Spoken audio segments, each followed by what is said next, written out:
अस्सलाम वालेकुम। आज हम डिस्कस करेंगे अबाउट फैमिली रोज़ेसी। रोज़ की फैमिली है, गुलाब की फैमिली है और सबसे ज़्यादा फ्रूट्स इस फैमिली के अंदर पाए जाते हैं। जो एडिबल फ्रूट्स हैं जो हमारे डेली यूज़ में उनमें से मैक्सिमम फ्रूट्स इस फैमिली से ताल्लुक़ रखते हैं। इसको फ्रूट्स की फैमिली भी कहा जाता है और रोज़ेसी नेम इसको रोज़ यानी जो गुलाब है इसकी निस्बत से इसकी जिनस से इसको नेम जो है ना वो दिया गया रोज़ेसी का।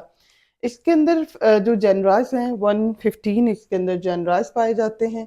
स्पीशीज़ का नंबर इसके अंदर 3200 जो है वो स्पीशीज़ पाई जाती हैं। इम्पॉर्टेंट प्लांट्स बात करें तो फ्रूटिंग प्लांट्स मैक्सिमम इसी फैमिली से ताल्लुक़ रखते हैं। इस फैमिली के अंदर मोस्ट इम्पॉर्टेंट जो इसका कह लें मेंबर जो है as a member single member जो है वो रोज़ है। इकोनॉमिक इम्पोर्टेंस में भी देखेंगे कि ये बहुत इसमें ओवर रूल कर रहा होता है रोज़ का जो मेंबर है। प्रूना स्पीशीज इसमें जितने भी गुठली वाले जो फल होते हैं इसमें प्लम आ जाता है, इसमें पीच आ जाता है, इसके अंदर एप्रिकॉट जो है ना वो आ जाता है, इसमें चेरीज जो है ना वो आ जाती हैं। पायरस कम्युनिस है, नाशपाती इसी फैमिली से ताल्लुक़ रखती है। एरियो बुटेरिया जैपोनिका यानी लुकाट इसी फैमिली से ताल्लुक़ रखती है। फ्रेगेरिया यानी स्ट्रॉबेरी इसी फैमिली से ताल्लुक़ रखती है। और मैलस की जो स्पीशीज़ है यानी सेब की बहुत बहुत सारी इकसाम जो हैं वो भी इसी फैमिली से ताल्लुक़ रखती हैं। तो ये हमारे पास कुछ इंपॉर्टेंट जो है प्लांट हैं फैमिली रोज़ेसी के। अब इसका रिप्रेजेंटेटिव मेंबर हम लेंगे तो रिप्रेजेंटेटिव मेंबर जिसको स्टडी करके हम इस फैमिली के करेक्टर्स को आइडेंटिफाई कर सकते हैं, स्टडी कर सकते हैं, वो है रोज़ा इंडिका। रोज़ा इंडिका यानी जो गुलाब है इसका साइंटिफिक नेम रोज़ा इंडिका है। इंडिका वर्ड इंडिया से डिराइव किया गया है और जब लैटिन लैंग्वेज के अंदर लातीनी जुबान में इसको लिखते हैं तो इंडिया को इंडिका लिखा जाता है। तो रोज़ा इंडिका इंडिका इसके ओरिजिन को शो करता है कि इंडिया से ओरिजिनेटेड है ये। हैबिट इसकी बात करें तो इसका प्लांट किस तरह का है, यकीनन आप सबने जो है ना इसका पौधा देख रखा होगा। ये प्रिकली और क्लाइंबिंग श्रब है मतलब हब से ये बड़ा होगा और जो ट्रीज होते हैं उनसे ये क्या होगा जो है ना वो छोटा होगा। तो क्लाइंबिंग और प्रिकली ये श्रब है। प्रिकली का मतलब है कांटेदार, इसके अंदर कांटे मौजूद होते हैं। और रूट की बात करें तो इसके अंदर टैप रूट यानी प्राइमरी रूट इसकी होती है और उसी की आगे ब्रांचिंग मौजूद होती है। तो टैप रूट ब्रांच्ड फॉर्म में इसके अंदर मौजूद होती है। स्टेम की बात करें तो स्टेम इसका इरेक्ट ग्रो करता है, सीधा ग्रो करता है और इसकी बहुत सारी शाखें होती हैं, ब्रांच्ड होता है ये और प्रिकली होता है। गुलाब का जो पौधा है इसकी जो शाखें होंगी उसके अंदर बहुत सारे कांटे लगे होते हैं, सो प्रिकली है ये। लीफ की बात करें तो लीफ इसमें कॉलन और रेमल दोनों तरह के हैं, यानी मेन स्टेम के ऊपर भी लीफ ग्रो कर रहे होते हैं। जैसे अगर हम ये देखें तो मेन जो स्टेम है इसके ऊपर भी लीफ मौजूद है और जो साइड वाली शाखें हैं उन शाखों के ऊपर भी लीफ लगे। शाखों पे जो लीफ लगे होते हैं उन्हें कहते हैं रेमल और जो मेन स्टेम के ऊपर लगे होते हैं लीफ उनको क्या कहते हैं, कॉलन। तो दोनों तरह की लीफ इसके अंदर मौजूद हैं। अब लीफ इसका स्टिपुलेट है यानी स्टिप्यूल प्रेजेंट है लीफ के अंदर। स्टिपुलेट होने का मतलब स्टिप्यूल प्रेजेंट और स्टिप्यूल का मतलब है इसकी लीफ की जो बेस है वहां पे आउटग्रोथ प्रेजेंट होना। तो ये लीफ है, ये कंपाउंड लीफ है इसकी और लीफ की जो बेस है इस पे, ये बेस है लीफ की, इसके साथ ये क्या चीज मौजूद है, ये मौजूद है इसके अंदर स्टिप्यूल। तो स्टिप्यूल जो है ये मौजूद है और ये स्टिप्यूल इसका एडनेट है यानी फ्यूज्ड है, जुड़ा हुआ है किसके साथ, इसकी पेट्यूल के साथ। तो पत्ते इसके अंदर जो मौजूद हैं वो स्टिपुलेट है। नेक्स्ट इसमें हमारे पास करेक्टर आ जाता है इम्पेरिपिनेटली कंपाउंड लीफ है यानी पेयर की शक्ल में नहीं है, कंपाउंड लीफ है। कंपाउंड लीफ का मतलब है जिसके अंदर आगे छोटी छोटी और लीफलेट होंगी। तो ये इसको अगर हम देखें तो ये पूरा एक पत्ता है, देखने में बज़ाहिर लग रहा है कि ज्यादा पत्ते हैं। ये एक कंपाउंड लीफ है, ये लीफ की बेस पे स्टिप्यूल प्रेजेंट है, ये इसकी डंडी है और ये पूरा कंपाउंड लीफ है। अच्छा, इस कंपाउंड लीफ के अंदर क्या होते हैं, जो आगे लीफलेट होते हैं यानी जो छोटे मुकम्मल पत्ते के अंदर ये जो छोटे पत्ते आ रहे हैं इन्हें लीफलेट कहते हैं। तो लीफलेट कैसे हैं? ये इनपेरिपिनेटली हैं। इनपेरिपिनेटली का मतलब है पेयर वैसे तो होंगे, लेकिन एक पेयर होगा, दो पेयर होंगे, तीन पेयर होंगे, बट एक उनमें क्या होगा? सिंगल होगा। यानी इसमें नंबर ऑफ लीफलेट या 3 होंगी या 5 होंगी या 7 होंगी। तो जिसमें जो है वो पूरा पूरा पेयर नहीं होगा उसको क्या कहते हैं? इम्पेरिपिनेटली, यानी पेयर भी होंगे और साथ में सिंगल भी होंगे। तो इम्पेरिपिनेटली कंपाउंड ये लीफ है। और इसकी जो रेचेस हैं, यानी इसके अंदर जो ये जो आ रही है ना, इसके मतलब इसके लीफ, छोटे लीफलेट जिस डंडी के ऊपर जन्म लगे हुए हैं, इस डंडी के साथ अगर आप हाथ लगा के इनको देखें तो इसके ऊपर भी क्या लगे होते हैं? प्रिकल्स होते हैं, इसके ऊपर भी कांटे होते हैं चुभने वाले जो है। तो ये रेचिस बेयर प्रिकल्स, यानी इसकी ये जो डंडी अंदर आ रही है उस डंडी के ऊपर भी क्या लगे हुए हैं? उसके ऊपर भी कांटे इसके मौजूद होंगे। फिर बात करेंगे हम लीफलेट की। ये पूरा लीफ था और इसमें ये इंडिविजुअल क्या है? लीफलेट्स हैं। अब हम लीफलेट पे आ जाएंगे। हमने लीफ को छोड़ दिया, हमने सिर्फ एक लीफलेट निकाल ली। अब लीफलेट भी क्या है? इसके अंदर भी, लीफलेट के अंदर भी डंडी है, तो इसका मतलब ये क्या है? स्टॉक्ड है, यानी इसके अंदर एक्सिस मौजूद है। अब अगर हम इसको यूं रख के देखें तो शक्ल इसकी कैसी बन रही है? ये ओवल शेप पे है, इसलिए इसको बोलेंगे क्या है? ये ओवेट है। ओवल शेप का होगा, बैजवी शक्ल का ये लीफलेट होगा और सीरेट मार्जिन है, यानी इसके जो पत्ते के या छोटे पत्ते के जो किनारे हैं ये आरी नुमा हैं। इस तरह के मार्जिन को, इस तरह के किनारों को क्या कहते हैं? इन किनारों को कहते हैं सीरेट मार्जिन।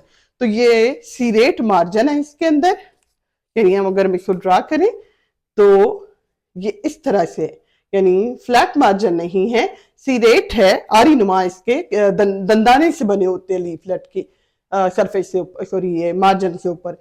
रेटिकुलेट यूनिकोस्टेट इसके अंदर विनेशन पैटर्न है, यानी इसकी जो मिड्रिब आ रही है उससे सिंगल सिंगल लाइन जो है निकल रही होती है इसकी छोटी वाली जो मिड्रिब है उनसे।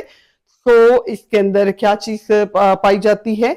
ये यूनिकोस्टर, यानी रेटिकुलेट है, नेटवर्क बन रहा है वेन का, और सिंगल जो है ना वो लेन के ऊपर इसकी वेनलेट निकल रही है, इसलिए इसको बोलते हैं यूनिकोस्टेट। तो ये था लीफलेट। लीफलेट के बाद हम बात करेंगे इसके इन्फ्लोरेसेंस की। इन्फ्लोरेसेंस का मतलब है फ्लावर की अरेंजमेंट किस तरह से होती है। तो इसमें गुलाब के पौधों को अगर हम देखें तो जनरली इसका जो टर्मिनल एंड होता है, इसका जो सबसे ऊपर वाला किनारा होता है, उस टिप के ऊपर फूल जो है ना वो लगते हैं। तो इसलिए ये पैटर्न कौन सा होगा? ये पैटर्न होगा साइमोस, यानी इसका इन्फ्लोरेसेंस किस तरह का है? साइमोस है। अब ये साइमोस कहाँ पे हो सकता है? या टर्मिनल होगा, या फिर क्या है, पत्ते और जो शाख है उसके दरमियान से निकला होगा, या फिर जो मेन स्टेम है और जो साइड वाली ब्रांच है उसके दरमियान, यानी दो स्ट्रक्चर्स के दरमियान से निकलेगा। यूं दो स्ट्रक्चर्स हो और उनके दरमियान से निकल आए तो ये होगा एक्सिलरी, और अगर जो है टिप पे लगा होगा तो होगा टर्मिनल। अब ये सोलिटरी होता है, मतलब मोस्टली जो गुलाब होते हैं वो एक एक करके जन्म लगते हैं, एक डंडी के ऊपर एक ही जो है ना इसमें गुलाब जन्म लगा होता है। तो इसलिए ये कौन सी वाली फॉर्म होगी? साइमोस होगा। और साइमोस या टर्मिनल है, एक्सिलरी टर्मिनल है, और या फिर जो है टर्मिनल होगा, या फिर ये एक्सिलरी होगा। और होगा भी क्या? अकेला अकेला। अकेले के लिए सॉलिटरी वर्ड, और सॉलिटरी टर्मिनल का मतलब है टिप के ऊपर एक अकेला फूल, और सॉलिटरी एक्सिलरी का मतलब दो स्ट्रक्चर के दरमियान, पत्ते और शाख के दरमियान से या शाख और स्टेम के दरमियान से निकला हुआ जो है ना वो फूल। अब बात करेंगे आगे इसके फ्लावर की, यानी अब हमारे पास ये फ्लावर आ गया। फ्लावर की बेस पे इसमें चूंकि आउटग्रोथ होती है इसलिए ये होता है ब्रैक्टिएट। ये हमने फूल इसमें से अब अलग कर लेना है। इसकी चूंकि बेस पे आउटग्रोथ मौजूद है तो इसका मतलब ये फूल किस तरह का है? ब्रैक्टिएट है, ब्रैकेट इसके अंदर प्रेजेंट है। तो पहली टर्म क्लियर होगी, ब्रैक्टिएट है। दूसरा, इसके अंदर डंडी मौजूद है, यानी फूल की भी डंडी है। सो ये टर्म आती है पेडिसिलेट, यानी पेडिसल प्रेजेंट हो तो पेडिसिलेट होगा। कंप्लीट है, इसके अंदर रिप्रोडक्टिव स्ट्रक्चर भी दोनों तरह की मौजूद है, इसके अंदर सेपल्स भी मौजूद हैं, ग्रीन वाली पत्तियां भी और कलर्ड पत्तियां भी मौजूद हैं, इसलिए पूरा फूल है ये कंप्लीट होता है। एक्टिनोमॉर्फिक है, रेगुलर शेप। एक्टिनोमॉर्फिक है, रेगुलर फॉर्म में है। आप किसी भी एंगल से इसको कट करके, किसी भी प्लेन से डिवाइड करके टू इक्वल हार्फ में या मिरर इमेज में इसको डिवाइड कर सकते हैं। सो ये है एक्टिनोमॉर्फिक। नेक्स्ट टर्म आती है हमारे पास, ये बाइसेक्सुअल है क्योंकि इसके अंदर मेल रिप्रोडक्टिव स्ट्रक्चर भी मौजूद है, फीमेल रिप्रोडक्टिव स्ट्रक्चर भी मौजूद है। नेक्स्ट हम इसको डाइसेक्ट करके देखेंगे इंटरनल जो है स्ट्रक्चर भी इसकी। पेरिगाइनस कंडीशन है। पेरिगाइनस कंडीशन का मतलब है जहां पे ओवरी ओरिजिनेट हो रही होती है, तो ओवरी की ओरिजिन वाला जो पॉइंट है उसी के साइड से, उसी के तरफ, यानी तकरीबन सेम लेवल पे जो है ना वो पत्तियां भी इसकी जो है जो स्टेमन्स हैं और इसके अंदर जो सेपल्स हैं वो सब तकरीबन एक ही पॉइंट से, एक ही जगह से ओरिजिनेट हो रहे होते हैं, इसलिए इसको कहते हैं पेरिगाइनस यानी गाइनेशियम।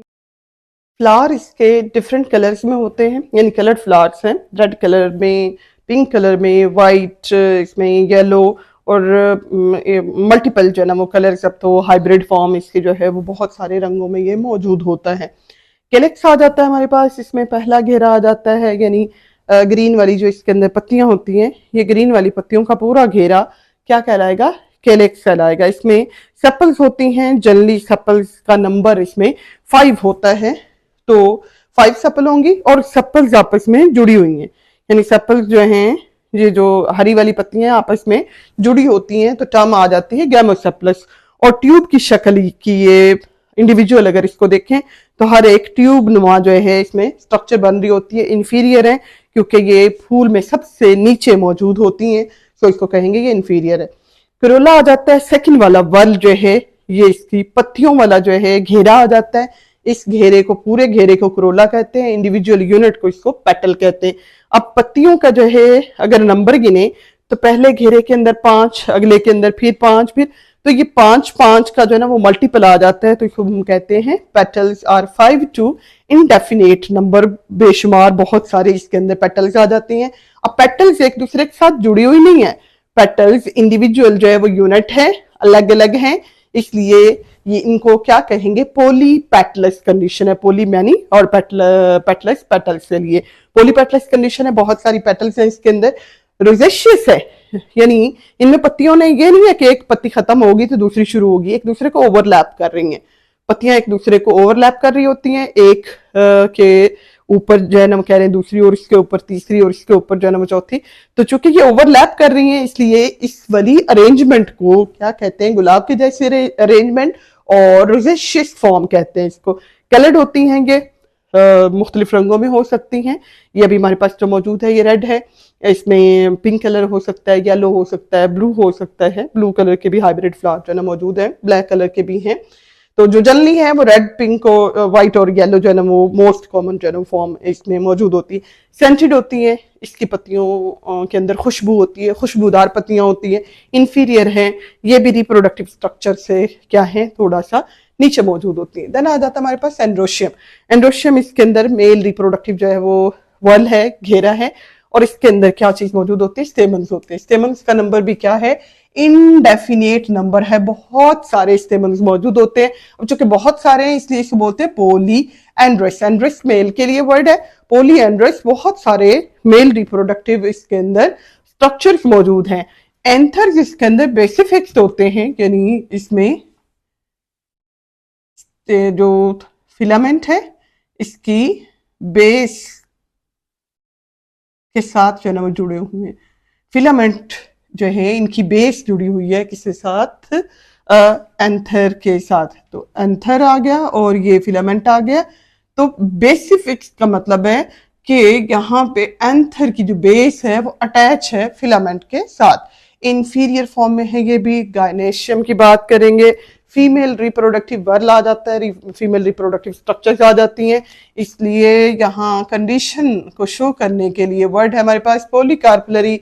बहुत सारी कार्पल्स चुके हैं इसलिए पॉलीकार्पलरी कंडीशन है, और कार्पल्स आपस में जुड़ी हुई नहीं है। पिछली फैमिली में हमने सिन कार्पल्स कंडीशन ली थी, कार्पल्स जुड़ी हुई थी, लेकिन इसके अंदर एपोकार्पस कंडीशन है, कार्पल्स एक दूसरे के साथ जुड़ी हुई नहीं है, इंडिविजुअली है, अलग अलग है। ओवरी इसमें सुपीरियर है क्योंकि हमने पेरिगाइनस कंडीशन ली है, और बाकी जो है स्ट्रक्चर इसमें इंफीरियर थी। ओवरी क्या है, सुपीरियर है। सिंगल ओव्यूल होता है इसके अंदर, प्लेसेंटेशन बेसल है, यानी बेस जो है ना वो जुड़ी हुई है। ओवरी की जो बेस होती है, यहाँ बेस के साथ जो है ना वो जुड़ा होता है ओव्यूल, या कह लें कि इसका जो फ्रूट होता है उसकी बेस के साथ जो है ना वो जुड़ा होता है इसका बीज। तो प्लेसेंटेशन इसमें किस तरह की है, बेसल है। स्टिग्मा इसमें टर्मिनल होता है, यानी ओवरी के एंड के ऊपर जो है ना यहाँ पे जो है ना इसमें स्टिग्मा जो है ना लगा होता है। फ्लोरल फार्मूला की बात करें तो इसमें एक्टिनोमॉर्फिक है, फ्लावर रेगुलर शेप का है, किसी भी एंगल से 2 इक्वल हाफ में डिवाइड हो सकता है। बाइसेक्शुअल था, दोनों रिप्रोडक्टिव स्ट्रक्चर मेल फीमेल दोनों में इसमें मौजूद थी। इसमें केलेक्स हमारे पास जो है ना वो आ जाता है, 5 नंबर ऑफ सेपल थी हमारे पास, और ये गैमोसेप्लस कंडीशन है। हमारे पास क्रोला के अंदर जो नंबर ऑफ पेटल्स हैं वो इनडेफिनेट हमने लिया है, बेशुमार लातादाद लिया है, तो इसके लिए इनडेफिनेट का साइन लगाएंगे। एंड्रोशियम भी इनडेफिनेट नंबर है, गायनेशियम भी इनडेफिनेट नंबर है। बहुत सारे जो है ना वो इसमें कार्पल्स मौजूद है, पॉलीकार्पलरी कंडीशन और ओवरी सुपीरियर है, उसके लिए हमने इसको अंडरलाइन कर देना है। अब इसको हम जरा अंदर से खोल के देखते हैं। ये हमारे पास सारी सेपल्स आ जाएंगी, ये सारी सेपल्स हैं ग्रीन वाली, यानी ये इंडिविजुअल जो है ना सेपल्स, और ये कलर्ड वाली पेटल्स आ जाती हैं। अगर इनको हम ऑफ कर दें तो हम रिप्रोडक्टिव स्ट्रक्चर तक पहुंच सकते हैं। ये रिप्रोडक्टिव स्ट्रक्चर में पहला घेरा इसमें हमारे पास आ जाता है किसका, ये एंड्रोशियम है सारा, और इसके अंदर जो इंडिविजुअल यूनिट होता है ये लंबा सा धागा नुमा इसके अंदर आ रहा है स्टेमन, ये वाला, और ये इसके अंदर क्या आ रहा है, एंथर। तो एंथर की बेस जो है ना वो जुड़ी हुई है किसके साथ, फिलामेंट के साथ। तो ये सारे हमारे पास जो है ना वो क्या आ गए, ये आ गए हमारे पास, ये नंबर ऑफ इसके अंदर स्टेमन जो है ना वो आ गए। अब स्टेमन का पूरा वर्ल जो है, पूरा घेरा, अगर इसको निकाल दें तो इसके सबसे अंदर की तरफ यहाँ पे आ जाता है हमारे पास ये गायनेशियम। ये देखिए ये गायनेशियम है, और इसके अंदर बहुत सारे जो यूनिट हैं ये हैं इंडिविजुअल यूनिट, हमारे पास कार्पल आ जाएगा।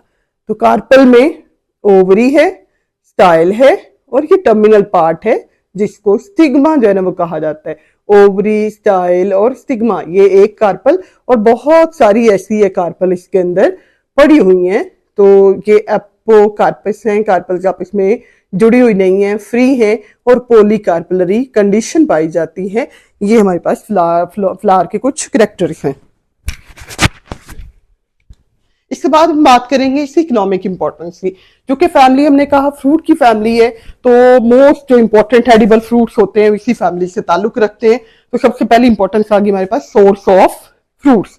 ये फैमिली सोर्स ऑफ फ्रूट है, एप्पल, पियर, आलमंड यानी बादाम है, और पीच है, एप्रिकॉट है। ये सारे जो स्टोनी फ्रूट्स होते हैं जिनके अंदर जो है वो गुठली पाई जाती है, वो इसी फैमिली से ताल्लुक रखते हैं। स्ट्रॉबेरीज इसी फैमिली से ताल्लुक रखती हैं, ब्लैकबेरीज इसी फैमिली से ताल्लुक रखती हैं, रेस्पबेरीज इसी फैमिली से ताल्लुक रखती हैं, लोकाट है, और भी बहुत सारे ऐसे फ्रूट्स हैं जो एडिबल हैं, जो खाए जाते हैं। सेकेंड हमारे पास इसकी इंपॉर्टेंस आ जाती है ऑर्नामेंटल प्लांट्स की, यानी सजावटी पौधे, नुमाइशी पौधे भी बहुत सारे हैं, जिनमें सबसे कॉमन हम एग्जांपल रोज की लेंगे। इन्हें तकरीबन हर जगह पे, पार्क्स के अंदर, घरों में, ऑफिस में डेकोरेशन के लिए सजावटी पौधों के तौर पर इनको ग्रो करवाया जाता है। सोर्स ऑफ गुलकंद है, यही रोज की ही बात करेंगे। रोज की जो पेटल्स हैं इनमें चूंकि एक कह लीजिए कंपाउंड इसके अंदर मौजूद होता है, उसमें एबिलिटी है प्रोगेटिव की, यानी ये कब्ज कुशा है, ये डाइजेशन को प्रमोट करने वाला है। इसकी जो पत्तियों के अंदर जो मतलब कह लीजिए इफेक्ट है, या इसके अंदर जो केमिकल्स हैं, तो चूंकि वो डाइजेशन को इम्प्रूव करते हैं, सो पेटल से बनी हुई जो गुलकंद होती है, चीनी और रोज की जो होती हैं पेटल्स होती हैं, उनको मिलाकर ये बनाया जाता है। तो ये कब्ज कुशा के तौर पर, कब्ज को तोड़ने वाला जो कह लें एजेंट बन जाता है गुलकंद। तो इसको एनिमल्स को भी दिया जाता है, ह्यूमन बीइंग भी इसको जन्म यूज करते हैं। तो ये लेग्जेटिव एबिलिटी की वजह से बहुत ज़्यादा इस्तेमाल होता है और पुराने वक्तों से इस्तेमाल होता आ रहा है। देन आ जाता है सोर्स ऑफ परफ्यूम, चूंकि हमने कहा गुलाब की जो पत्तियां हैं और इससे बहुत सारे और ऑर्नामेंटल प्लांट्स हैं जिनकी पत्तियां खुशबूदार होती हैं, सेंटेड होती हैं, तो उनकी सेंट की वजह से ये सोर्स ऑफ परफ्यूम है। परफ्यूम बनाने के लिए इनको इस्तेमाल किया जाता है। सोर्स ऑफ मेडिसिन भी है। फिर से गुलाब की बात करेंगे कि गुलाब से जो रोज वाटर या अर्के गुलाब जो है बनाया जाता है, उस अर्के गुलाब को स्किन और आईज की बहुत सारी जो कह ले कंडीशंस हैं उनमें यूज किया जाता है इसको। फिर ये बिटर एंड एस्ट्रिंजेंट है, यानी ये कड़वे और तुर्श वाले और कह लें कि जुबान को खुश कर देने वाले एजेंट भी इनके अंदर पाए जाते हैं। बहुत सारे इसके प्लांट्स ऐसे हैं जिनकी रूट्स के अंदर, जिनकी बार के अंदर यानी छाल के अंदर, जड़ों के अंदर, हत्ता के इनमें बहुत सारे प्लांट्स ऐसे हैं जिनकी जो गुठलियां होती हैं उनके अंदर ये तुर्श और कड़वे जो है बिटर एंड एस्ट्रिंजेंट हैं। रूट्स और बाक और बहुत सारे जो स्टोनी फ्रूट्स होते हैं जैसे आलू बुखारा है, खुबानी है और आड़ू है, तो इनके अंदर जो गुठली होती है उन गुठलियों में से बादाम निकाल कर बहुत सारे लोग यानी उसका जो कर्नल है उसको या उससे बादाम को जो खाते हैं। उसको नहीं खाना चाहिए क्योंकि उसके अंदर टॉक्सिक मटेरियल जो ना मौजूद होते हैं वो बिटर एंड एस्ट्रिंजेंट होते हैं, अल्कलाइड होते हैं और वो हार्मफुल हो सकते हैं हेल्थ के लिए। और कड़वे बादाम इसी तरह उनके अंदर भी ये बिटर एंड एस्ट्रिंजेंट जो टेस्ट है ये मौजूद होता है, यानी तल्ख वाला और जहरीला वाला जो है और जुबान को खुश कर देने वाला इफेक्ट होता है इन बीजों के अंदर, जड़ों के अंदर और छाल के अंदर बहुत सारे प्लांट्स के। फिर पॉइजनस प्लांट्स आ जाते हैं। बहुत सारे इसके अंदर ऐसे प्लांट्स भी हैं जिनके अंदर टॉक्सिक एजेंट पाए जाते हैं, जैसे कि अभी हमने बात की है। तो जितने भी प्रूनस स्पीशीज हैं उनमें जो बीज होते हैं अलावा जो मतलब मीठे बादाम हैं उनके अलावा चाहे कड़वे बादाम हों और चाहे जो इसमें आ रहे हैं स्टोनी फ्रूट्स आ रहे हैं उनके वाले बादाम हों, वो सारे ही पॉइजनिंग होते हैं, वो जहरीले जो है ना वो होते हैं, हेल्थ के लिए नुकसानदेह जो ना होते हैं टॉक्सिक एजेंट होने की वजह से। अब कोनियम प्लांट इसमें हम लेंगे, इससे लीफ और फ्रूट के अंदर कोनिन जो ना पाई जाती है और इसके फ्यू ड्रॉप्स इवन किल कर सकते हैं स्मॉल एनिमल्स को। अब चूंकि इनमें किलिंग इफेक्ट है इसके अंदर, तो अगर इसको कंट्रोल वे में इस्तेमाल किया जाए तो कैंसरियस सेल को, नर्वस डिजीज जो है उनको कंट्रोल किया जा सकता है इसकी मदद से। कुछ और प्लांट्स भी हैं लाइक हमारे पास ओनेथ है, सिक्यूटा है और एथुसा है। इन प्लांट्स की जो रूट्स होती हैं, इनकी जो जड़ें होती हैं, इनमें जहरीले असरात पाए जाते हैं और ये फैटल हो सकती हैं अगर ये जड़ों समेत ये पौधे जो है ना वो दिए जाएं लाइफ स्टॉक को, या फिर इवन ह्यूमन बींग भी अगर इसको कंज्यूम कर रहे होंगे तो उनके लिए भी हेल्थ के लिए ये नुकसानदेह हो सकते हैं due to this toxic due to their toxicity और देयर पॉइजनिंग इफेक्ट। तो ये थी हमारे पास फैमिली रोजेसी और इसकी डिटेल।